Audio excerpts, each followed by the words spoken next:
Hi there, my name is Gershen-Siegel, and I'm an author. And today I'd like to read to you the first chapter of my book, Revved Up. Straw 1, the Chipped Heirloom Plate.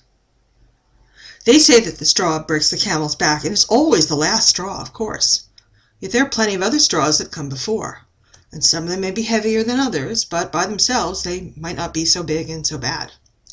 Well, I'm here to tell you that even the first straws can be big and bad ones. And I'm also here to tell you that, well, I confess that we should have nipped it at the very start, but at that point it seemed so very small and inconsequential. We were proven wrong.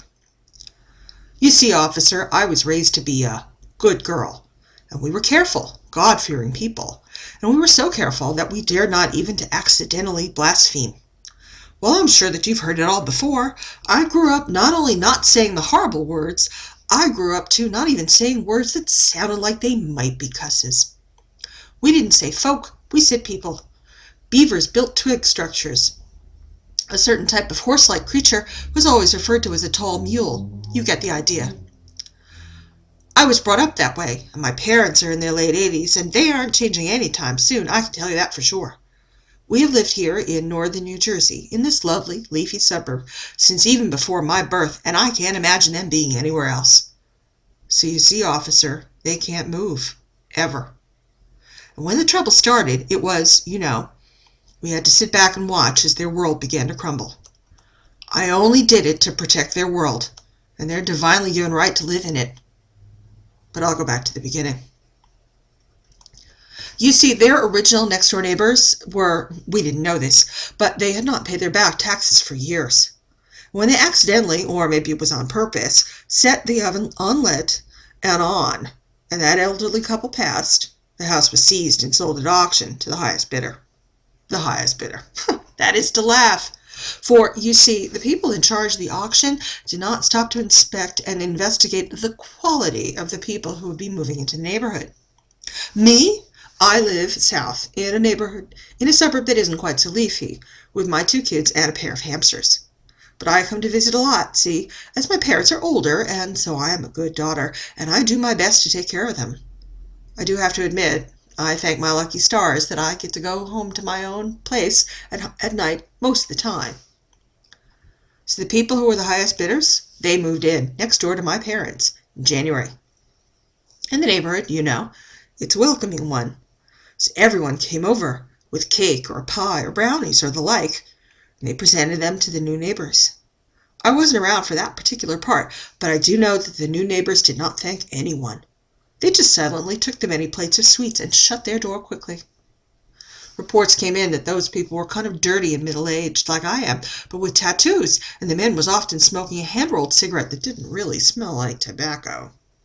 At least that's what I heard. So anyway, my parents left an heirloom plate there because, it's the neighborhood and everyone is trustworthy, of course. And their neighbors did similar such things.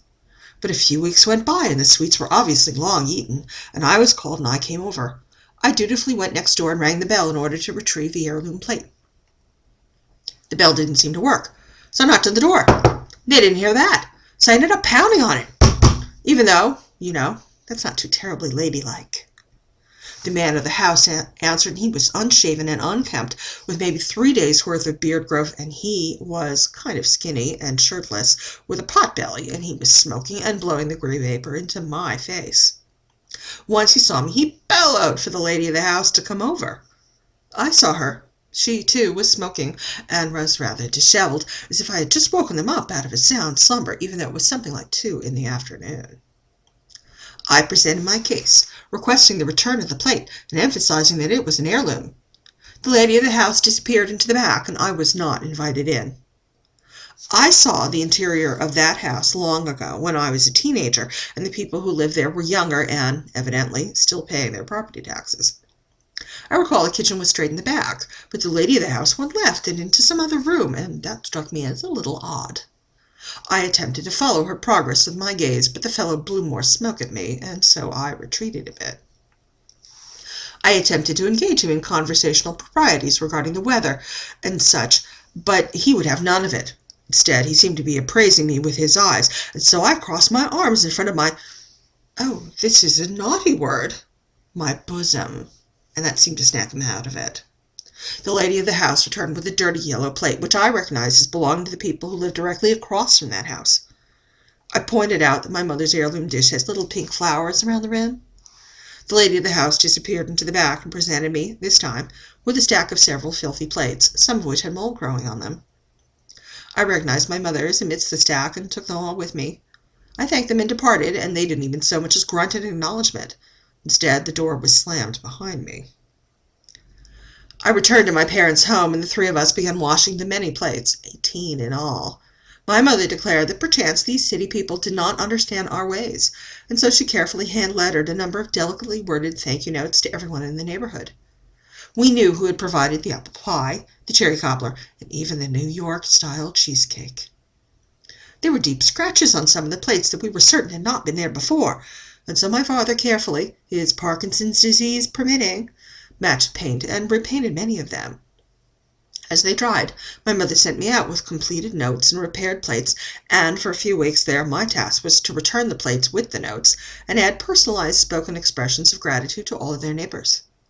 I did so, and I was invited in for coffee and scones so often that it spoiled my supper for days. Yet I did so willingly, as I am a good daughter. My parents' plate was examined last, and it was, sadly, badly chipped along one edge.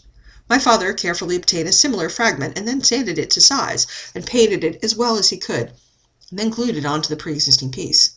You have to really squint in order to see the repair job. We had heard nothing from the people next door about our kindnesses and our thoughtfulness, and so I took to calling them, when I was alone, and no one could hear me, the P.O.J. family. That is, the pair of jerks.